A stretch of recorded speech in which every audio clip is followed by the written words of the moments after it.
உலகெங்கிலும் நடக்கும் முக்கிய நிகழ்வுகளை குறுஞ்செய்தி வடிவத்தில் தெரிந்து கொள்ள ஆதன் செயலியை டவுன்லோட் செய்யுங்கள். ஆதன் செயலியை டவுன்லோட் செய்ய டிஸ்கிரிப்ஷனில் உள்ள லிங்கை கிளிக் செய்யவும். ரொம்ப பிரம்மாண்டமா 2000க்கும் மேற்பட்ட மக்கள் கலந்துக்கக்கூடிய இந்த மகா சிவராத்திரி மக்களுடைய வாழ்க்கையில் ஒரு மகா மாற்றத்தை ஏற்படுத்த வேண்டும் என்பதற்காக தான் நம்ம எல்லாரையும் அழைத்து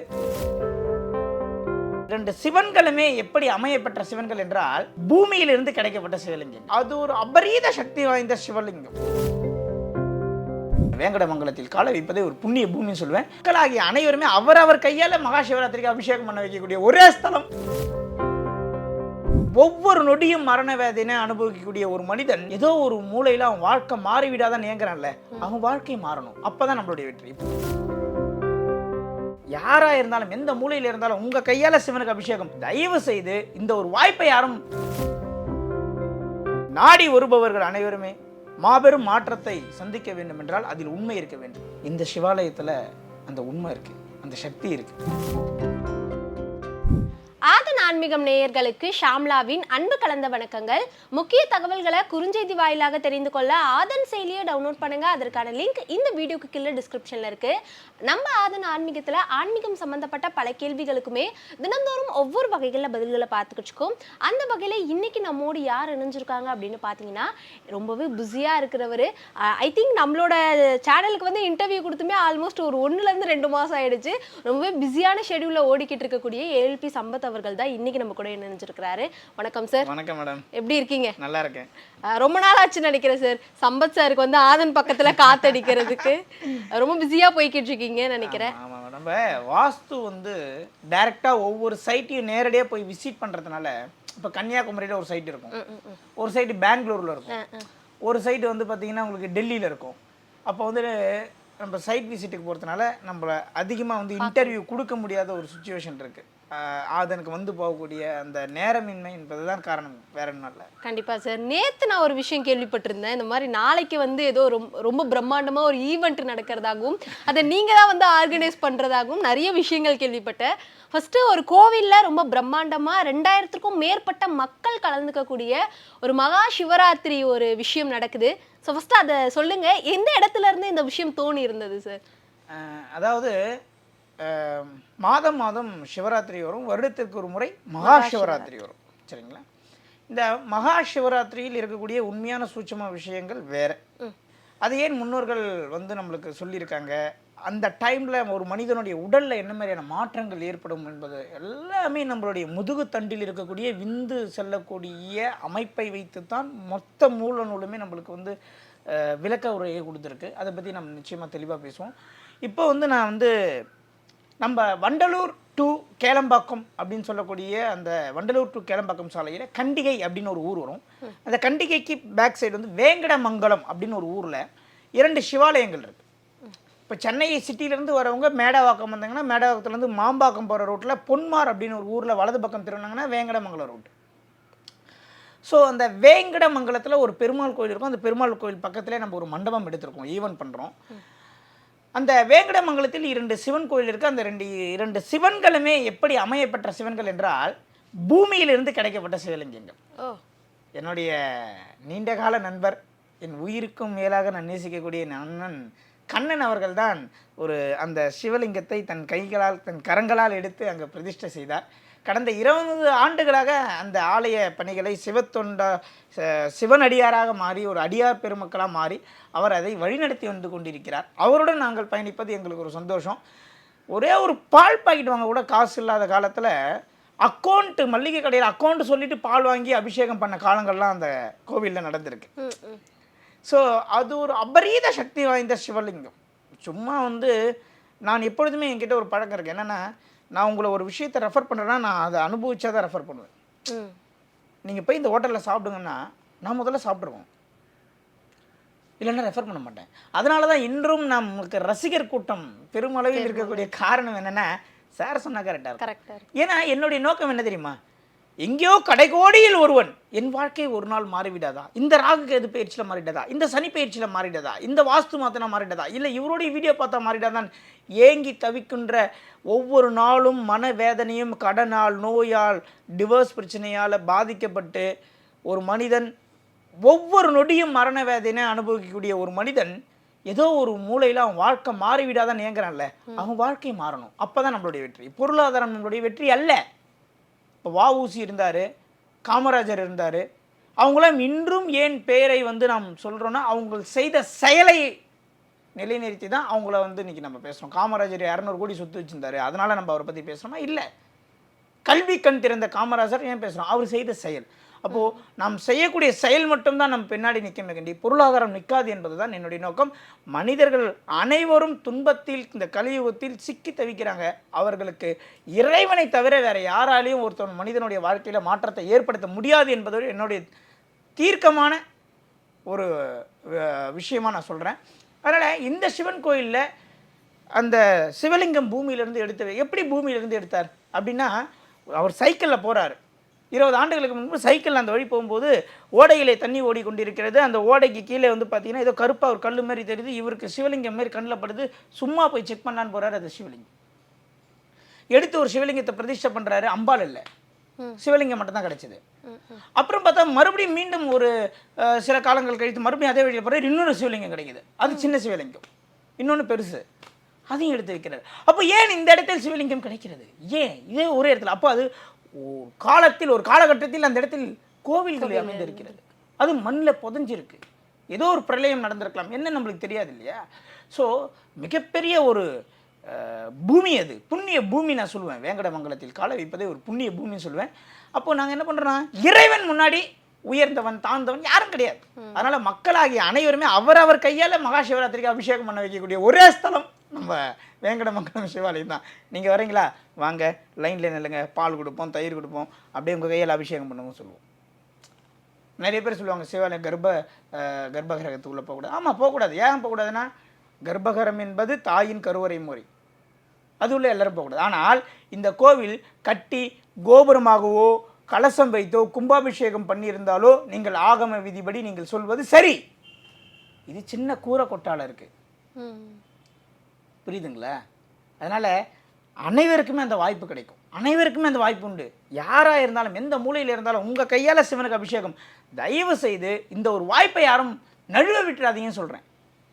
நாளைக்கு மகா சிவராத்திரி அன்று மாலை 7 மணிக்கெலாம் ஸ்டார்ட் ஆகிடும். லைனில் நிற்க வச்சு அபிஷேகம் பண்ண வைப்போம். அபிஷேகம் முடிஞ்சதும் ஆன்மீக சொற்பொழிவு நடக்கும். ஆன்மீக சொற்பொழிவு நடந்து கொண்டே இருக்கும் பொழுது அனைவருக்கும் ருத்ராட்சம் கட்டி விடப்படும். மகா சிவராத்திரியின் சிறப்புகள் சொல்லப்படும். ஜோதிடம், ஆன்மீகம், வாஸ்து சம்பந்தப்பட்ட கேள்விகளுக்கு மக்களுக்கு பதிலளிக்கப்படும். இந்த மகா சிவராத்திரி மக்களுடைய வாழ்க்கையில் ஒரு மகா மாற்றத்தை ஏற்படுத்த வேண்டும் என்பதற்காக தான் நம்ம எல்லாரையும் அழைத்து ஒரு நாள் நள்ளிரவு ஆன்மீக சொற்பொழிவு செய்கிறோம். அனைவரும் கலந்துக்கணும். இப்போ சிவனுக்கு நம்மளோட கையால அந்த எல்லா விஷயங்களும் பண்ணணும் அப்படிங்கிற விஷயம் உங்களுக்கு எந்த இடத்துல தோணி இருந்தது? இது நான் தோணுனதெல்லாம் இல்லை மேடம்.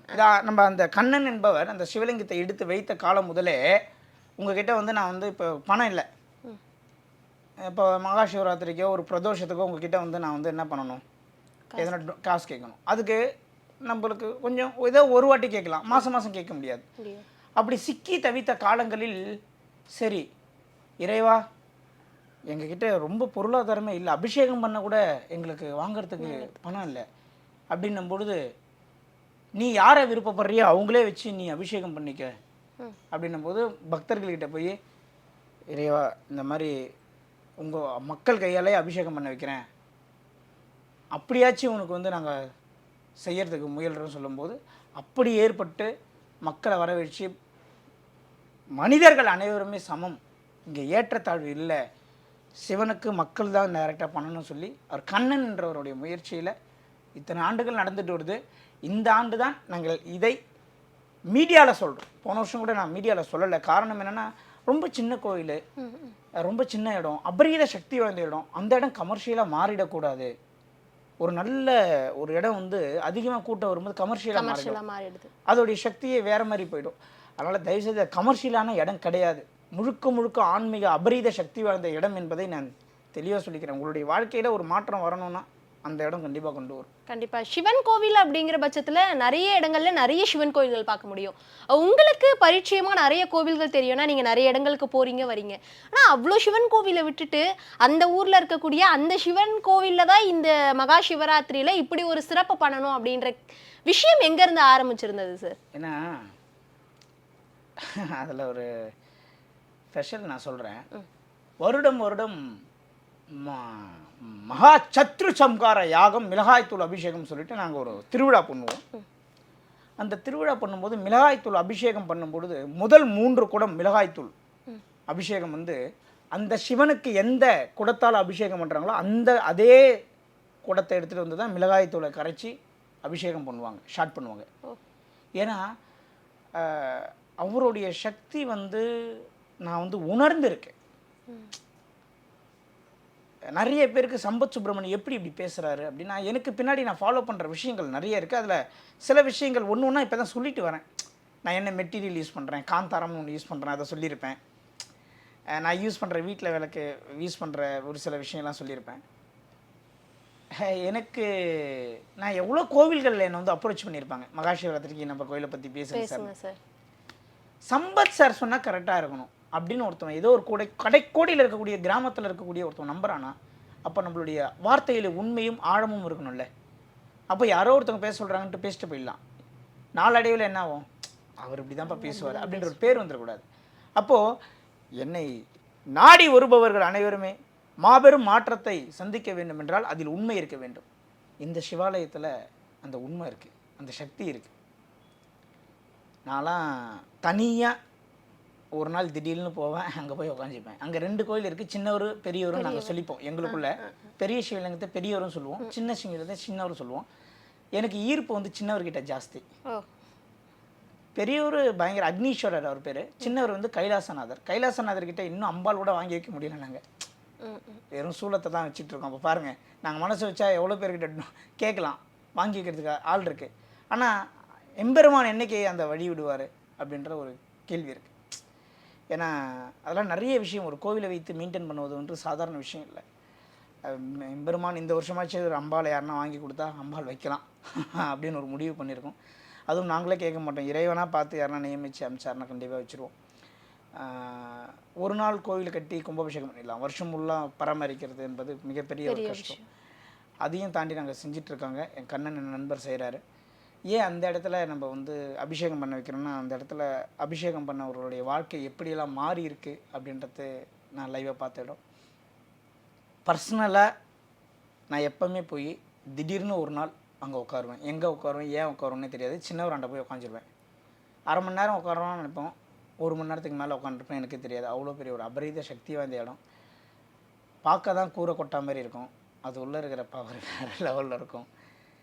இன்றைக்கி ஒரு விஷயத்தை சொல்கிறேன், அந்த கைலாசநாதரையும் அக்னீஸ்வரரையும் நம்பி வரவங்களுடைய வாழ்க்கை எப்படி மாறும் என்பது எனக்கு தெரியும். நீங்கள் வாங்க, இங்கே வாங்க, இந்த பொருளை வாங்குங்க, இங்கே பரிகாரம் பண்ணுங்க நான் சொல்லலை. வாங்க, அபிஷேகம் பண்ணுங்க. ருத்ராட்சம் 2000 பேருக்கு இலவச ருத்ராட்சம் கட்டி விட போகிறோம். 2000 பேருக்கு இலவசமாக ருத்ராட்சத்தை அவங்க கழுத்தில் கட்டி விட போகிறோம். சாமியாண்டை வச்சு பூஜை செய்து கட்டிவிட போகிறோம். ஒவ்வொருத்தருடைய வாழ்க்கையும் மிகப்பெரிய மாற்றத்தை நோக்கி பயணிக்க வேண்டும். அதை தான் நம்மளுடைய நோக்கம் அதுதான். அதனால் நிச்சயமாக அது ஒரு பெரிய மாற்றத்தை ஏற்படுத்தும். கண்டிப்பாக சார். இறைவனை தவிர ஒருத்தவனுடைய வாழ்க்கையில் யாரும் மாற்றத்தில் ஏற்படுத்த முடியாது. இப்போ இந்த மகா சிவராத்திரி சங்கமம் அப்படின்னே சொல்லலாம். இந்த விழா எந்த நேரத்துலேருந்து எந்த நேரம் வரைக்கும் நடக்க போகுது, முக்கியமாக எந்த இடத்துல, பஸ் ரூட்லாம் நிறைய பேருக்கு தெரியாது, ஸோ அதை பற்றிலாம் கொஞ்சம் சொல்லிட்டீங்கன்னா. இந்த மகா சிவராத்திரியான தொடர்புகளுக்கு நீங்கள் தொடர்பு கொள்ள வேண்டிய எண், தொலைபேசி எண் 7200451748 7200451748 என்ற நம்பரை தொடர்பு கொண்டு கேட்டுக்கலாம். இடம் வந்து வேங்கடமங்கலம் பெருமாள் கோயில்னு போட்டிங்கன்னா உங்களுக்கு கரெக்டாக லொக்கேஷன் வந்துடும். அந்த மண்டபத்தில் தான் நம்மளுடைய ஸ்பீச்சு, ஆன்மீக சொற்பொழிவு நடக்க போகுது. கரெக்டாக அந்த மண்டபத்துலேருந்து நியர்பை வாக்கபிள் டிஸ்டன்ஸில் அந்த 2 கோயில்களுமே இருக்குது. வாங்க, 7 மணிக்கெலாம் அபிஷேகம் ஸ்டார்ட் ஆகிடும். உங்களால் முடிந்தால், கம்பல்சரி கிடையாது, வரவங்க பழங்கள் எதனா வாங்கிட்டு வாங்க. மாதுளம், குவாலிட்டியாக ஆரஞ்சு, அன்னாச்சி இதெல்லாம் வாங்கிட்டு வாங்க. அதேமாரி பூவும் உதிரி பூ இருந்தாலும் கொஞ்சம் வாங்கிட்டு வாங்க. சாமிக்கு நம்ம யூஸ் பண்ணிக்கலாம். சாமிக்கு நம்ம வந்து அர்ச்சனைக்கு யூஸ் பண்ணலாம். பக்தர்கள் வரக்கூடிய பக்தர்கள் பூவும் பழமும் வாங்கிட்டு வருவாங்கன்றதுனால தான் இந்த வாட்டி நாங்கள் லிஸ்ட்டில் அது ரெண்டுமே ஆட் பண்ணல. எப்பவுமே லிஸ்ட்டில் எல்லாமே நம்ம வாங்கிடுவோம். சரி, பக்தர்கள் இவ்வளோ பேர் வருவாங்க, அவங்க வாங்கிட்டு ஒருத்தர் பயன்படுத்தணுன்றதுக்காக நாங்கள் வாங்காத அந்த லிஸ்ட்டை கட் பண்ணிட்டோம். அதையும் சொல்லிடுறோம், மக்களுக்காக அந்த ஒரு வாய்ப்பு போகணுன்றதுக்காக. அவங்களால முடிந்தது ஒரு கிலோ வாழைப்பழம் வாங்கிட்டு வந்தால் கூட நம்ம அதில் வைக்க தான் போகிறோம். பலாப்பழம் வாங்கிட்டு வந்தாலும் வைக்க தான் போகிறோம். மக்கள் வாங்கிட்டு வருவாங்கன்றதுக்காக தான் அந்த பழங்களும் பூக்களும் மக்களுடைய பொறுப்பிலே விட்டுட்டேன். வாங்கிட்டு வரணும்னு நினைக்கிறவங்க, இல்லை அதை பற்றி டீட்டெயில் வேணும்னு நினைக்கிறவங்க அந்த நம்பரை தொடர்பு கொண்டு பேசிக்கொள்ளலாம். வரவங்க எல்லாருமே 7 மணிக்கெலாம் கரெக்டாக அசம்பிள் ஆகிட்டாங்க. 12 மணி வரைக்கும் பயங்கர கோலாகலமாக ருத்ராட்சம் கட்டப்பட்டு சொற்பொழிவுகள்லாம் நடக்கும். 12 மணிக்கு மேலே இருக்கணும்னு நினைக்கிறவங்களும் இருக்கலாம். சில விஷயங்கள் நம்ம மண்டபத்தில் தொடர்ந்து பேசிக்கிட்டு தான் இருப்போம். 7 to 1, அதாவது மாலை 7 மணிலேருந்து 1 மணி அளவில் இந்த ஃபங்க்ஷன் மிக சிறப்பாக அந்த மண்டபத்தில் நடைபெறும். பிறகும் நடைபெறும். சில பேர் லாங்கிலேருந்து வருவாங்க, குழந்தைலாம் வச்சுருப்பாங்க, அதனால் சில பேர் கிளம்புவாங்க. ஆனால் கடைசி வரைக்கும் இருப்பவர்களுக்கு அந்த அந்த ருத்ராட்சம் கரெக்டாக போய் சேர்ந்துரும்ன்றது தான் என்னுடைய சரியான கருத்து. சார் வந்தோம் சார் கொடுக்கலன்னு சொல்லாதீங்க, கொஞ்சம் வெயிட் பண்ணுங்கள், நிச்சயமாக எல்லாருக்கும் கிடைக்கும். அந்த மகா பிரசாதம் எல்லாருக்கும் கிடைக்கும். ஏற்கனவே சொல்லியிருந்தீங்க சிவனுக்கு தன் கையால் வந்து அபிஷேகம் பண்ணணும் அப்படின்ட்டு. இந்த விஷயத்துக்காக அபிஷேக பொருட்கள் அந்த மாதிரி ஏதாவது வாங்கிட்டு வரணுமா, கட்டாயமா சார்? அது அபிஷேக பொருட்கள் நாங்களே ரொம்ப பல்காக வாங்கி வச்சுருக்கோம். அதனால் வரவங்க பழங்கள் பூக்கள் வாங்கிட்டு வாங்க. இல்லை சார் நான் அபிஷேக பொருளும் கொஞ்சம் வாங்கிட்டு வரேன் அப்படின்னு சொல்கிறவங்க மேக்ஸிமம் பால் கொஞ்சம் அதிகமாக வாங்கிட்டு வாங்க. நீங்கள் மற்ற பொருள் விபூதி சந்தனம்லாம் நம்மளே கிலோ கணக்கில் வாங்கி வச்சுருக்கோம். பால் மட்டும் கொஞ்சம் எக்ஸ்ட்ரா வாங்கிட்டு வாங்க. 2 பாக்கெட் அப்படின்னா நீங்கள் ஒரு 4 பாக்கெட் வாங்கிட்டு வாங்க. பால் 4 காலத்துக்கும் யூஸ் பண்ணுவோம். நிறைய பேர் வராங்க, அவங்க கையால் கொடுத்து நம்ம அபிஷேகம் பண்ணுவோம். அதனால் பால் மட்டும் கொஞ்சம் எக்ஸ்ட்ரா வாங்கிட்டு வாங்க. ருத்ராட்சம் சொல்லியிருந்தீங்க, 2000 பேருக்கு வந்து ருத்ராட்சத்தை வந்து நம்ம கொடுக்க போகிறோம் அப்படின்ட்டு. அதுக்கான கட்டணம் அப்படிங்கிறது ஏதாவது இருக்கா? ஏன்னா இப்போ இந்த வீடியோ பார்த்துட்டு இருக்கும்போது நிறைய பேருக்கு தோணும், இதுக்கான கட்டணம் எவ்வளோ, நமக்கும் அது வாங்கணும்னு ஆசை, ஆனால் அதுக்கு கட்டணம் இருக்கா அப்படிங்கிற ஒரு விஷயம். நிச்சயமாக 100% எந்த விதமான கட்டணமும் நம்ம வாங்க போகிறது கிடையாது. ஆன்மீகம் என்பதே ஒரு சேவை தான். சேவையில் என்ன ஒரு கட்டணம்? அப்படி கட்டணம் கொடுத்து தான் அந்த ருத்ராட்சத்தை கொடுக்கணும்னா அது கொடுக்கவே வேண்டாம். அது அவங்களே வாங்கிப்பாங்களே, அவங்களுக்கு வாங்க தெரியாதா? இது இறை அருள் பிரசாதம். இது வந்து பிஸ்னஸ் இல்லை. எப்போவுமே சம்பத் சுப்ரமணியம் பிஸ்னஸ் மேன் கிடையாது. இறைவன் எங்களுக்கு கொடுப்பார், அது வேறு வழியில் எங்களுக்கு கொடுப்பார். நாங்கள் மக்களுக்கு கொடுக்குறோம், மக்கள் மறுபடியும் எங்களுக்கு கொடுப்பாங்க. இதுதான் விஷயம். நாம் என்னை கொடுக்குறோமோ அதுதான் திரும்ப பெற முடியும். இலவசம், முற்றிலும் இலவசம். நல்லா இருக்கணும். 2000 பேர் வாங்குறாங்க அப்படின்னா 2000 பேருடைய வாழ்க்கையும் மாறணும். அதுதான் என்னுடைய நோக்கம். கண்டிப்பாக. சும்மா இந்த பிரபஞ்சம் கண், காது, மூக்கு, செவி எல்லாத்தையும் நல்லா கொடுத்துருக்கு. நம்ம என்ன பிரபஞ்சத்தை திருப்பி கொடுத்தோம்? ஒன்றும் இல்லை. அப்போ இந்த மாதிரி செயல்கள்லாம் செய்யணும். நம்ம எதிர்பார்க்கணும்ல, நம்ம நல்லா இருக்கணும்னு நம்ம எதிர்பார்க்குறோம். பிரபஞ்சம் நல்ல வாழ்க்கை நம்ம கொடுக்குது. அப்போ நம்ம என்ன மற்றவங்களுக்கு செஞ்சோம் அப்படின்னு நம்ம ஒரு கேள்விக்குறி வைக்கும்போது இதெல்லாம் செய்ய வேண்டிய கடமைப்பட்டுள்ளோம் என்பதை நான் உணர்கிறேன். இந்த விஷயங்கள்லாம் இருந்தாலுமே எல்லாருக்குமே வந்து மக்கள்கிட்ட ஏதாவது ஒரு கோரிக்கை இருக்கும். அந்த மாதிரி உங்களுக்கு ஏதாவது கோரிக்கை இருக்கா சார்? என்னுடைய ஒரே அன்பு கட்டளை, தயவு செஞ்சு கொஞ்சம் கியூவில் நில்லுங்க. நானும் வாலண்டியர்ஸ்லாம் நிறைய பேர் ரெடி பண்ணியிருக்கேன் உங்களுக்கு வந்து ஹெல்ப் பண்ணேன். கொஞ்சம் கோவிலுக்கு வெளியே கொஞ்சம் ஒரு 100 மீட்டர் இடையிலே செருப்பை விட்டுடுங்க, ரொம்ப பக்கத்தில் விடாதீங்க. அன்னதானம் மற்றும் அபிஷேகம் பண்ணும்போது கொஞ்சம் ஒத்துழைச்சி கியூவில் நின்னீங்கன்னா ரொம்ப சந்தோஷமாக இருக்கும். அனைவருக்குமே அனைத்து வாய்ப்புகளும் 5000 பேர் வந்தாலும் வாய்ப்பு உண்டு. அது என்னுடைய கடமை, எங்களுடைய டீமுடைய கடமை. இந்த டீம் இறங்கி வேலை செய்ய போகுது. டீம்னா சும்மா ஏதோ கடமைக்குன்னு வர டீம் அல்ல. எங்கள் டீம் மெம்பர்ஸுங்களை பற்றி நான் ஒரு விஷயம், ஏன்னா எனக்காக எப்போவுமே என் கூட இருந்து சப்போர்ட் பண்ணக்கூடிய என்னோடய டீம் மெம்பர்ஸுங்களை பற்றி நான் ஒரு விஷயம் பேச வேண்டும். எப்பொழுதுமே எந்த ஒரு ஈவெண்ட்டாக இருந்தாலும் பக்கபலமாக இருந்து அதுக்கு முழு உதவி செய்யக்கூடிய எங்களுடைய டீமுடைய மூத்த தலைவர் விஜய் பாலாஜி. ஆன்மீகம் சார்ந்த விஷயங்களில் அனைத்து அனுபவங்களையும் ஆத்மார்த்தத்தையும் கொண்டு எங்களுக்காக சப்போர்ட் பண்ணக்கூடிய தமிழரசு ஐயா. எவ்வளோ பேர் வந்தாலும் அவங்களுக்கு அட்ரஸ் சொல்லி லொக்கேஷன் அனுப்பிச்சு அவங்கள உள்ளே கொண்டு வர எங்கள் மேனேஜர் பாபு ராமநாதன். ஒரு விஷயத்தை எப்படி அணுக வேண்டும், அதை எப்படி முடிக்க வேண்டும் என்று நான் யோசிப்பதை விட தூங்காமல் உறங்காமல் 24 மணி நேரமும் வேலை செய்யக்கூடிய கண்ணன் அவர்கள். என்னுடைய சக நண்பர்கள் பக்கபலமாய், ஒரு படகு எப்படி துடுப்பு இல்லாமல் செல்ல முடியாது. அந்த துடுப்பாக இருக்கக்கூடிய பிரகாஷ் அண்ணன் அவர்கள், நவீன்குமார் அண்ணன் அவர்கள், லோகநாதன் அண்ணன் அவர்கள், மோகன்ராஜ் அவர்கள், இவர்கள் அனைவருமே இதில் பெரும் பங்காற்றுகிறார்கள். இந்த ஃபங்க்ஷன் சிறப்பாக நடக்கிறதுக்கு அவங்க பெரிய காரணம். இதை எப்போவுமே நம்மளுக்கு வந்து இந்த ஃபங்க்ஷன் நடக்க போகிற விஷயத்துக்கு நம்மளுக்கு முற்றும் உதவி செய்து மக்களுக்கு தெரியப்படுத்தக்கூடிய பிரசன்னா அவர்கள் அனைவருக்குமே நான் நன்றி சொல்ல கடமைப்பட்டிருக்கிறேன். அனைவரும் இவங்களுடைய உழைப்புகள் வந்து அது வார்த்தையால் சொல்ல முடியாது. வாய்ப்பு இருந்தால் நிச்சயமாக அவர்களை பற்றி தனியாக ஒரு வீடியோவில் நான் பதிவு செய்கிறேன். இறையருள் அனைவருக்கும் செல்ல வேண்டும். இறையருள் வந்து பணம் இருக்கலாம். உங்ககிட்ட 1 கோடி ரூபா இருக்குது, 1 கோடி ரூபா போய் வச்சுக்கிட்டு எனக்கு சிவனுடைய அனுகிரகம் கேட்டால் எதனா கடையில் கிடைக்குமா? கிடைக்காது. 1 ரூபா கூட இருக்காது, ரோட்டில் படுத்துட்டு இருப்பார். ஆனால் அவருக்கு ஞானம் இருக்கும். இறைவன் யாருக்கு எதை கொடுக்க வேண்டும், எந்த தருணத்தில் கொடுக்க வேண்டும் என்பது அவன் முடிவு செய்வது. அதில் எந்த விதமான மாற்றமும் இல்லை. உலகளாம் உணர்ந்து ஓதற்கரியவன், நிலவுலாவிய நீர்மலி மேவியன், அழகில் ஜோதி என அம்பலத்தில் ஆடுவான், மலர் சிலம்படி வாழ்த்தி உணவுவோம் என்று சொல்கிறேன். கண்டிப்பா இந்த மகா சிவராத்திரிக்கு நிறைய பேர் நிறைய ஸ்தலங்களுக்கு போவாங்க. முக்கியமா அவங்களோட நேரத்தை ஏதாவது ஒரு கோவில்ல செலவு பண்ணுவாங்க. இந்த மாதிரி ஒரு கோவில் இருக்கு, இந்த ஸ்தலத்துக்கு வாங்க, இங்க இவ்வளோ விசித்திரமான விஷயங்கள் இருக்கு, இவ்வளோ நன்மை உங்களோட வாழ்க்கைக்கு கிடைக்க போகுது அப்படின்ட்டு உங்களோட நேரத்தை செலவு பண்ணி நம்மளோட நேயர்களுக்காக நிறைய விஷயங்கள் சொல்லியிருந்தீங்க. ரொம்பவே நன்றி சார். நன்றி.